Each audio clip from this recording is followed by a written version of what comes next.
Hello, everybody, and welcome to another episode of Stand Your Ground Studio. This is Scott.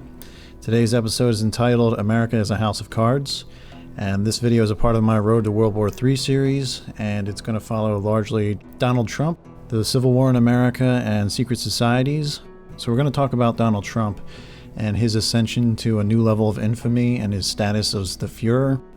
He's kind of got this supervillain vibe going on right now, where the more you attack him, the stronger he becomes. His role has expanded dramatically, and it looks like he's being symbolized as the battle for the soul of America. But he may also be the guy who creates such a stir that he creates a civil war within the GOP and brings out all that corruption that I've been talking about. So it's the beginning of the civil war for the GOP, but for America also. People all across the board are being told to fight Trump for the future of America, and they bring in race, religion, money, guns, whatever it is that bothers you, and they tell you it's time to dig in. And looking at the screen here, yeah, I noticed some similarities between Frank Underwood and Donald Trump, but it's the FU 2016 campaign that's really worth exploring, because I've seen that used in predictive programming, which ties right into this presentation, so I'll talk a little bit more about that. And earlier I said that the hierarchy would begin to expose itself as they expose their own corruption. And I'm starting to see signs of that showing up everywhere, online, but also on the shelf. So here's a newspaper, I think it's the Enquirer. I saw it on the cover, so I bought it, and here it is. It's in the centerfold, and they talk all about this strange cult that's taken over Hollywood and possibly America. And it's kind of adorable because they say their secret spies told them all this information. You can find all of it in 10 minutes on Google. The point is that they put it right out there in the open. And yeah, it's a tabloid, so it's not that big a deal, but a few days later on another checkout line, I saw this book from Time Life, and this one's a little more expensive. They put some work into it. It's all about conspiracy theories from the 20th century up till present day, and I just took a picture of it for proof. And all these coming out at the same time that secret societies are being acknowledged in mainstream media, it seems like it's time for us to start talking about it, because we're being lined up for some new developments. And I'm noticing from mainstream media to the various forms of alternative media, they're starting to sound a lot alike, so we need to be careful. There's going to be a false waking up that's going on. You're going to see it over and over again. Wake up, America, wake up. And I think a lot of truthers in the end are going to be caught in the snare of what's coming. But we'll get back to that. So let's jump right in, and we're going to talk about Donald Trump. And I've been saying all along that this guy is a jester. He's a puppet. And the more outrageous and fake he becomes, the more real a threat he appears to the masses. But even now, mainstream media and people are pointing out how fake he is, only to say he's more dangerous than ever. And it's getting more intense than I ever thought it would. So you can see that definition at the top of the screen. I actually found this on social media. People I know are posting this. So they're aware, but they're still missing the point. So, Trumpery, it's deceit, fraud, anything calculated to deceive by false show, anything externally splendid, but intrinsically of little value. Trifling, showy but worthless, trashy, paltry. And they'll put, even like on CNN and all that, they'll put this stuff up there and be like, look at this guy, he's a total actor. And it's okay to say that now because everybody's saying it, but nobody gets it. They're falling deeper under the spell, thinking this guy is the new Fuhrer. And up until recently, only one person in the mainstream media has called him what he is. They love to hide truth in plain sight. This is back in October when Trump blamed Bush for failing in 9/11, failing to protect us. And this one quote from Bush, for him, it looks as though he's an actor playing a role for the candidate for president. But who's listening to Bush anymore? So that just slipped right by. I posted that. Nobody cared.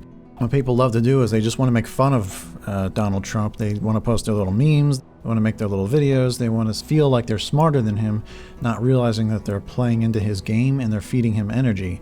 And I've been saying that, but who's listening to me? So down here, I've noticed more recently on CNN, they say the exact same thing. Jeffrey, I'll start with you. It seems Yes, to be ma'am. a full court press against Donald Trump. Will it work? I don't think so. The interesting thing here is that the more these kind of things are done, the better Donald Trump does. There is a real divide here. I mean, this is, however you want to say it, the establishment, the ruling class, elites, country club Republicans.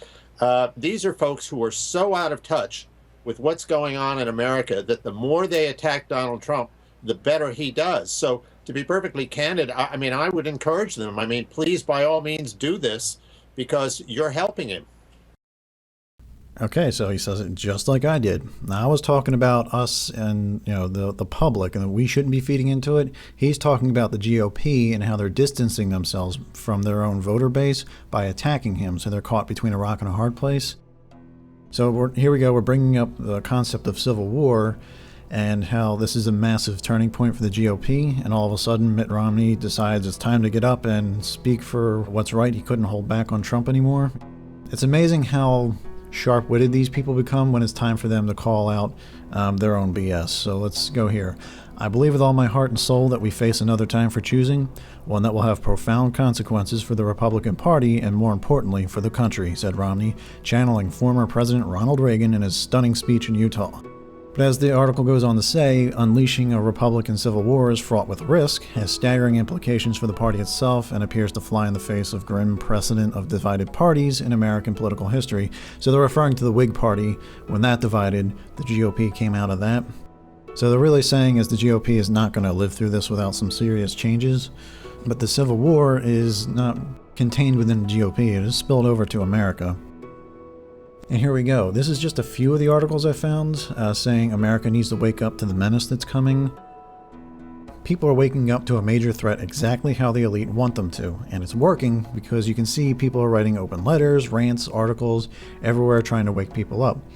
And what's important to note is that anti-Trump Americans are not fighting Trump, they're fighting other Americans. Trump's not in this fight. He's just a guy that's just getting everyone riled up.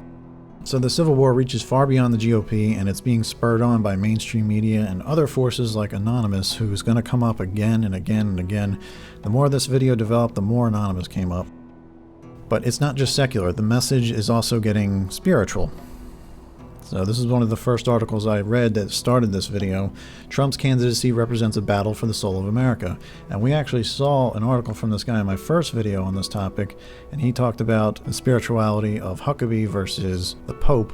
But here, Trump may very well get the nomination. That means November's election will not just be a battle for the White House, it's going to be a fight for the soul of America. But then he goes on to mention e pluribus unum, which means out of many, one.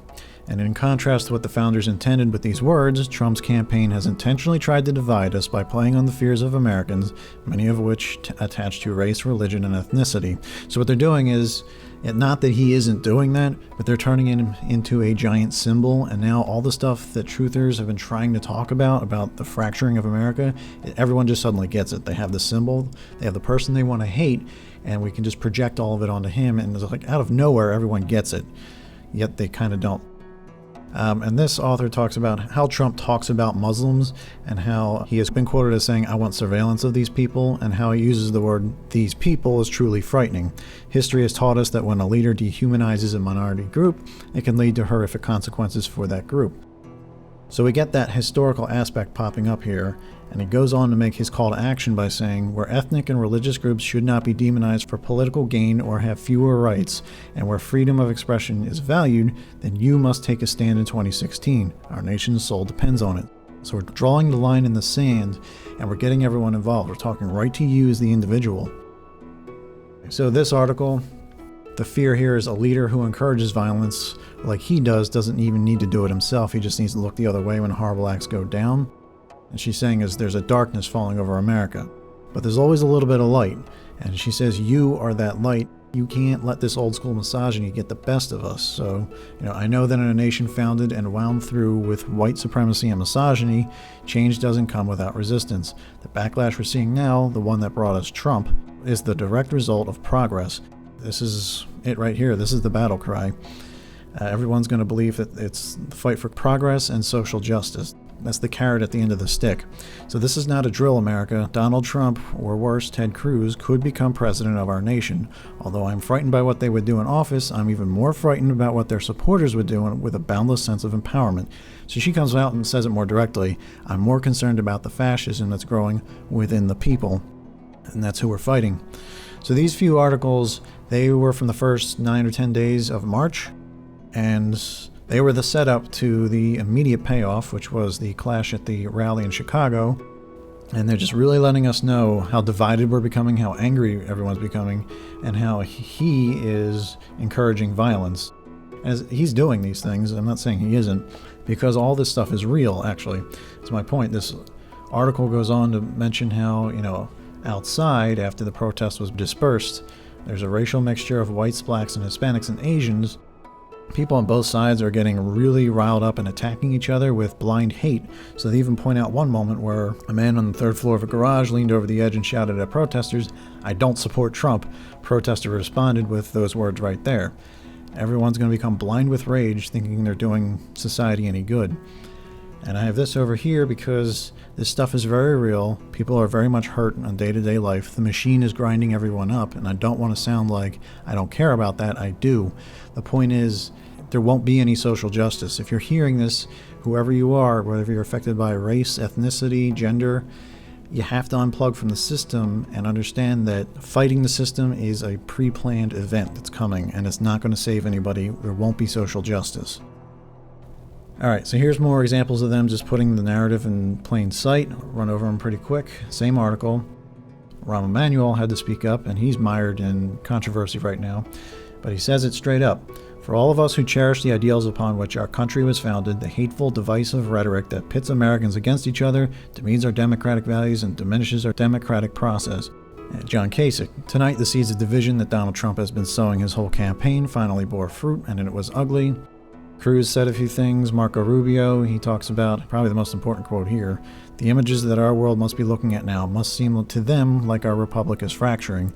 And that is truth in plain sight. That is exactly what's happening. They're destroying the American consensus so that we all just fight each other and to the point where it's a civil war. Sanders tries to send a message of togetherness, but you see him later, it's all about being together so that we fight the other people, and he's actually giving the exact opposite message in the larger context. And here's how deliberate the media is when they put the truth in plain sight and pin it right on Trump. Listen to Rachel Maddow give a piece of her analysis on the Trump rally in Chicago. I'm not kidding. Here's the context. Here's how I think we got here. And I think we got here by deliberate means. I don't think this was an accident. So the St. Louis area, Chicago, Cleveland. Those are not the only three American cities that have proven to be real tinderboxes around issues of race and racism and policing and violence. But those three happen to be the three most recent stops on the itinerary of Republican presidential contender Donald Trump, whose rallies have featured racially charged incidents of violence for months now, after the streets were full around the venue, after the venue itself was full of thousands of people, and they just let them all in, and then they called it off, and then they left and just let them fight it out, literally fight it out. American presidential politics isn't like this for anybody else. American presidential politics did not get this way on its own. This is the work of an American presidential candidate who deliberately made this happen. And what better way is there to get people riled up than to give them the perfect enemy? Like I've said before, they're going to use the past as a framing device. Let's start over here. The Trump campaign for months now has had a dustbin of history-like quality to it, from the vacuous sloganeering to the outright lies to even the fake hair, the whole carnival barker routine. And that's a White House spokesman saying that. And you've seen all these images of him being the Fuhrer. Some of them are meant to be funny, some of them are meant to be scary. What I've noticed is that mainstream media, for the most part, is pushing this. But a few articles, they'll put it out there saying this is exactly what it is, and a bunch of others will pick it up and go, well, I don't know, what do you think? And then propagate it all over the place, and it becomes the echo chamber that it does. So this is what they're using to scare everybody, and this is what they're doing to reveal the fascist aspect about America to the public while they still don't get what's actually going on.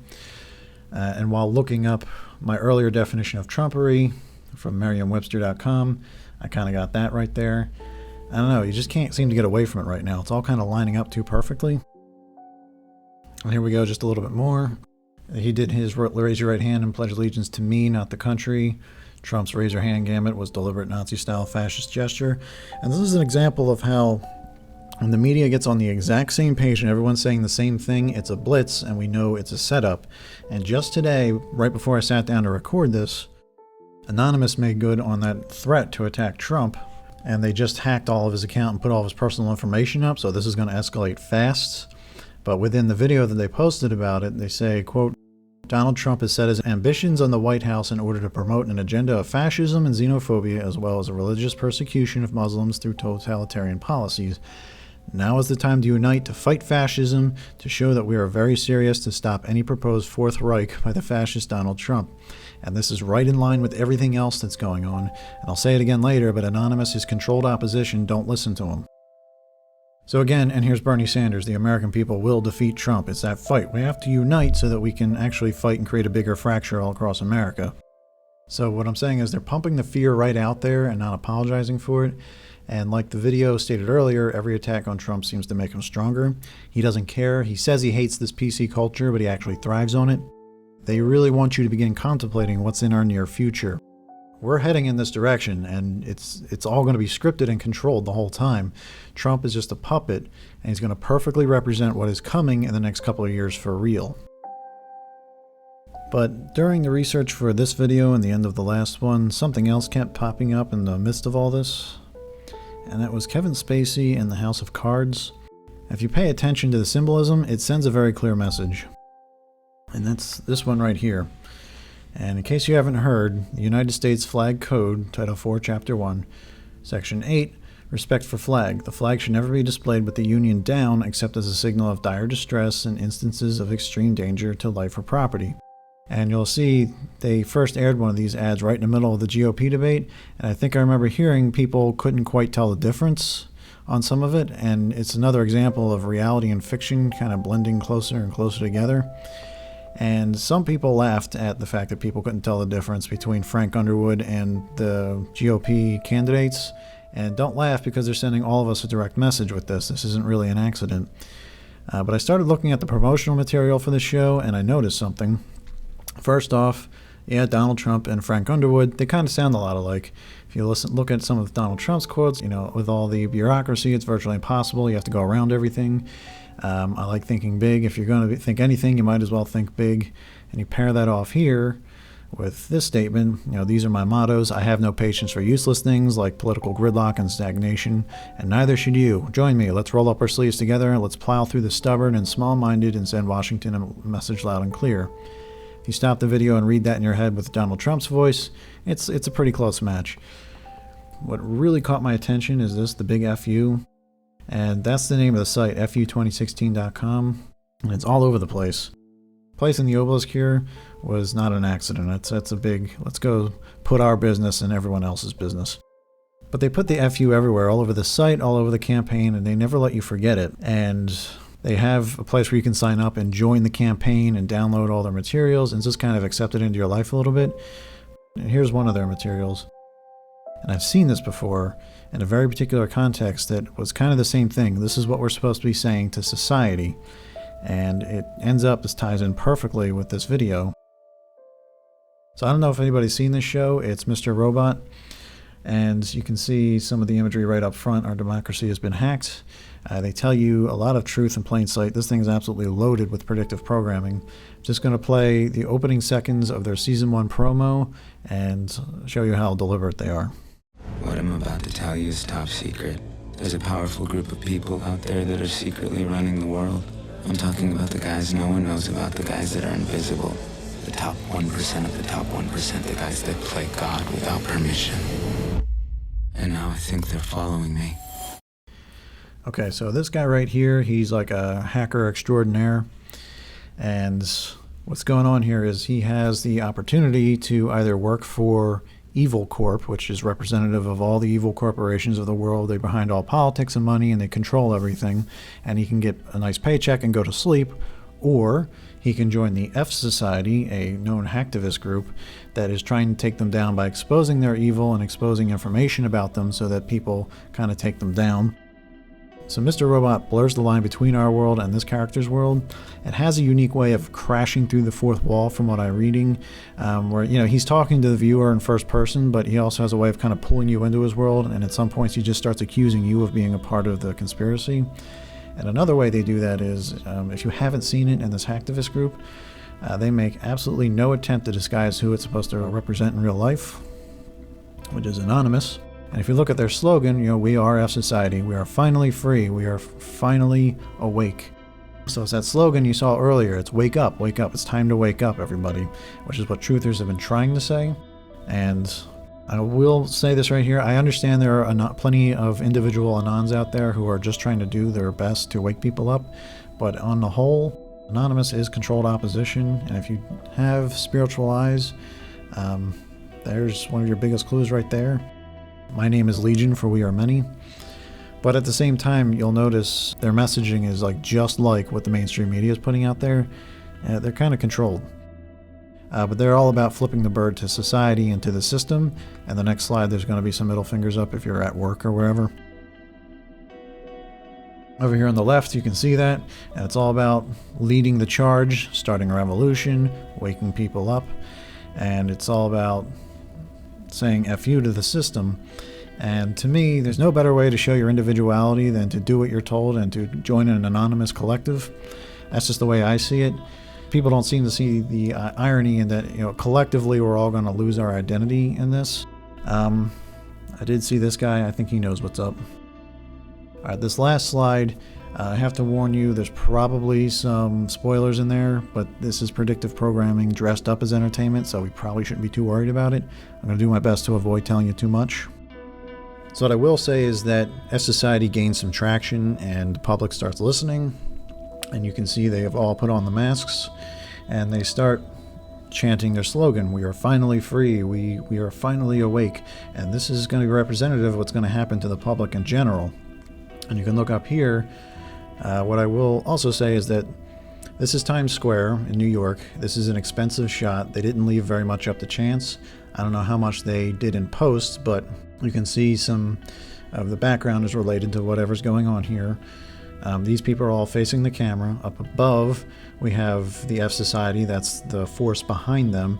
And what caught my attention immediately is this figure over here. This is a shadowy figure that's almost kind of like rising out of the water or rising out of the abyss. And I don't know what context he has directly in the show, but I know who that immediately makes me think of. And right next to him is this advertisement. Let's look down here. It's for the Lion King. And one of his eyes is missing. So one-eyed lion, a false return of the king, is sitting right here looking over them. I'll leave it at that. The point is, what they're doing is they're exposing these secret societies and these top secret people and getting the people behind it to attack it. And I won't spoil it anything beyond that, although major predictive programming is going on. So, wouldn't it be awesome if I could take everything I just said about the show and tie it into Donald Trump and the GOP? So one day after I had this thought, guess what popped up? And now they're faced with a very real prospect of Donald Trump becoming the leader of the party, and it absolutely drives them crazy. They just cannot imagine sharing. Well, because he's an outsider. He's not them. He's not part of the club. He's uncontrollable. He hasn't been through the initiation rites. He didn't belong to the secret society. And I think that they don't see him. They have no idea how to relate to him. So what timing, right? They just come right out with it. So plenty of YouTube videos have been made on this, and there's people questioning if Trump is a double agent against the Illuminati, and the answer is the system in general is beginning to expose itself. Everyone's playing their part, and Trump is front and center. But this clip would only catch the average person's attention a little bit. A lot of us in the truther community jump all over this, but what I'm seeing is that whenever they got to get a big message out, they get multiple versions of that message because they have a segmented audience. So let's go back to this clip from earlier where this guy was saying, the more you attack Trump, the more you help him. Let's listen to it again and see if you hear it any differently. There is a real divide here. I mean, this is, however you want to say it, the establishment, the ruling class, elites, country club Republicans. These are folks who are so out of touch with what's going on in America that the more they attack Donald Trump, the better he does. So there you go, the 1%, the elites, the country club Republicans who are out of touch. And it's a softer approach, but it's the same basic idea. They're going to start exposing that backwards club that's behind everything. You can see a story beginning to surface here. And what this made me think of immediately was why they were being so obvious back in December with Ted Cruz and the GOP debate. And here he is standing right next to Trump. And we're at a late stage right now where all you do is just sit back and let somebody else Google this for you, and you find the connection pretty fast.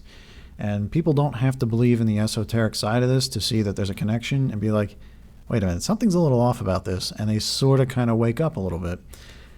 I will also point out, George Bush and John Kerry, we've all seen those clips where they've been called out as being part of Skull and Bones. It's possible, I'll just lay it out there, they were planting seeds so that we pick up on this stuff and that eventually that enemy starts to show itself later. To an extent, we're being spoon-fed this information. We know about the Illuminati because we're supposed to know about the Illuminati. I'll be the one to say it. But I'll let that go. I think this right here could be how they distinguish Trump from everyone else. He's a part of the club for real, but they're showing him as somebody who has his own money. He really doesn't give a crap what anybody says about him. He has that FU mentality where he could kick down the door to their club and be like, here you go. And the more outrageous this guy becomes, the more truth he can spout, making him more relevant and more dangerous.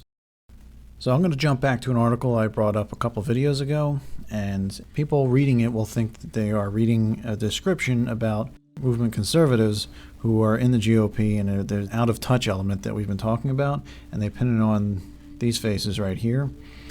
But what the reader probably didn't know was that they are reading a depiction of their near future. So I'm going to read a few snippets from here and just think about everything we talked about: Trump's campaign, the civil war that's going on, how dispossessed everyone feels, and how there's people like Anonymous leading the charge. So it's all about the blueprint for destroying American consensus. And what it mentions is no authoritarian leader is any good unless you first prep the masses for them. And right now that's looking like Trump to everybody. That's who's being pushed. But he's just a puppet in my eyes. We're being prepped for somebody else who hasn't shown up yet. Mass movements ultimately need a disaffected population, people who are either economically or culturally dispossessed. Those isolated individuals need to feel part of something bigger than themselves. They need to believe they can regain their previous relevance. Properly primed, such followers will throw themselves behind a leader who promises to return them to power. As society destabilized, these new leaders created an artificial reality that made their discontented followers feel like they were part of something bigger than them, a movement to save society, a movement so important it was worth sacrificing themselves for it. The easiest way to unify followers was with hate. Leaders of such a movement identified a villain. This is a very thick article. I'll just jump down here. At a later stage, followers were immune to facts or logic. Indeed, arguing with them only entrenched them in their beliefs. And as we go further down this path, people are going to be increasingly deeper. They're going to go deeper under this spell. And I think it's going to go so far as people who've been asleep this whole time are going to turn around and start blaming people like you and me for not understanding what we're talking about. It's going to be totally backwards. There's a little ways to go before we get there. They talk about a bunch of behind-the-scenes people in the 20th century, and they go on to tie it to the Bush administration. And what they say is, senior Bush aide in an interview says, we don't really listen to facts. That's not the way the world really works anymore. When we act, we create our own reality.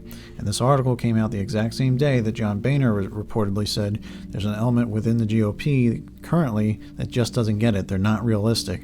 And this is where that fissure was becoming more and more apparent.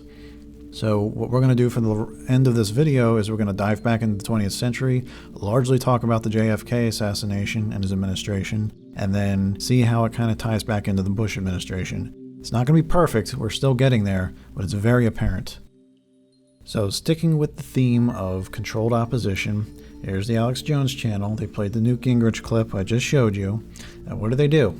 They jump right into the Kennedy Secret Society speech and start playing imagery of the day he got shot. If you don't know which one I'm talking about, I'll play 15 seconds of it right now. The very word secrecy is repugnant in a free and open society. And we are, as a people, inherently and historically opposed to secret societies, to secret oaths, and to secret proceedings.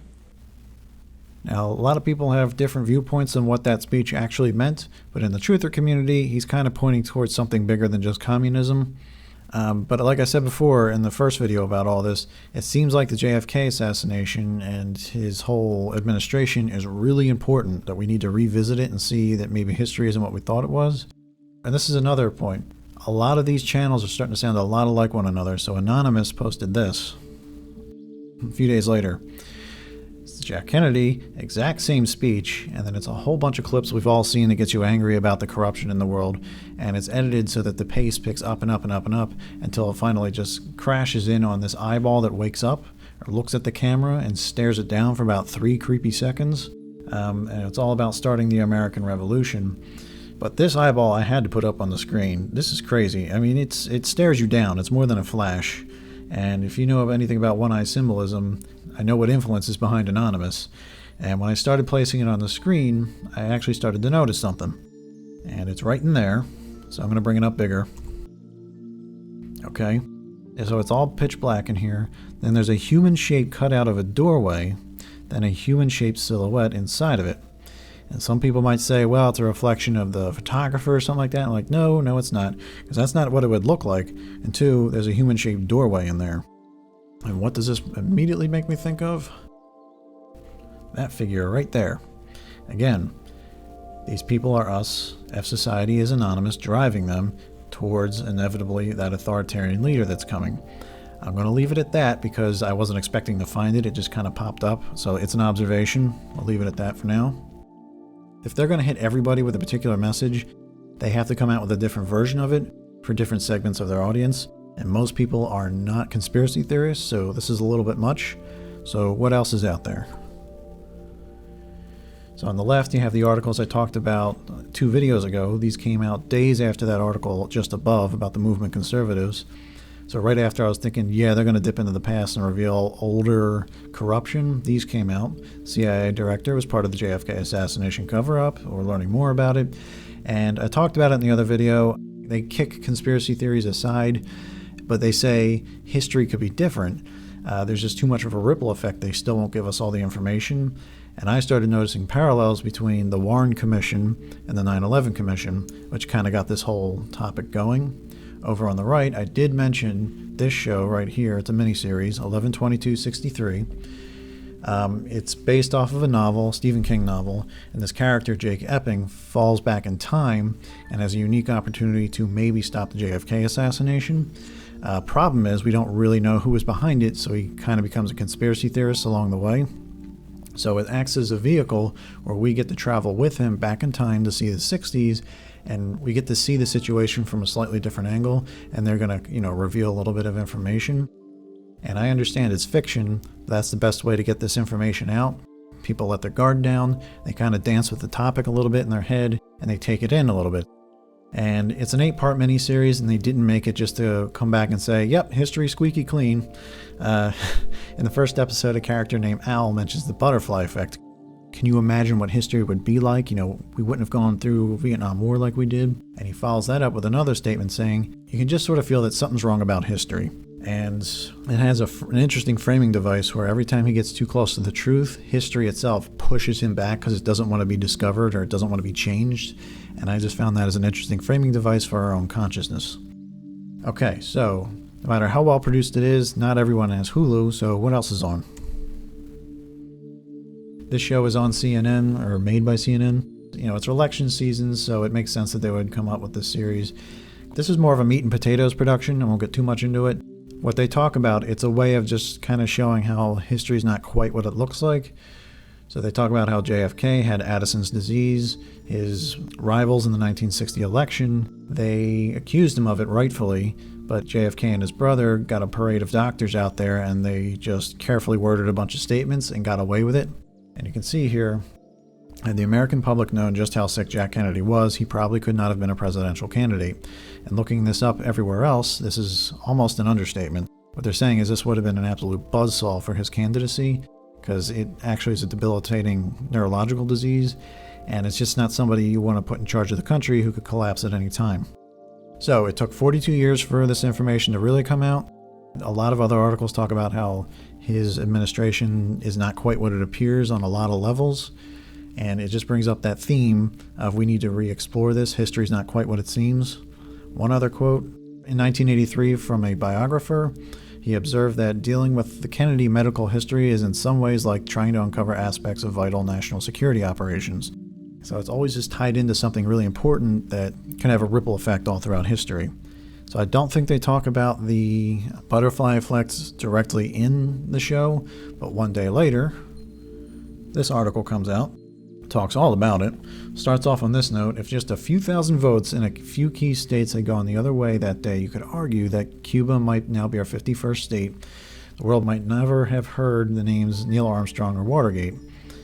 And it plays out these 5 scenarios right here, and truthers love to talk about some of them.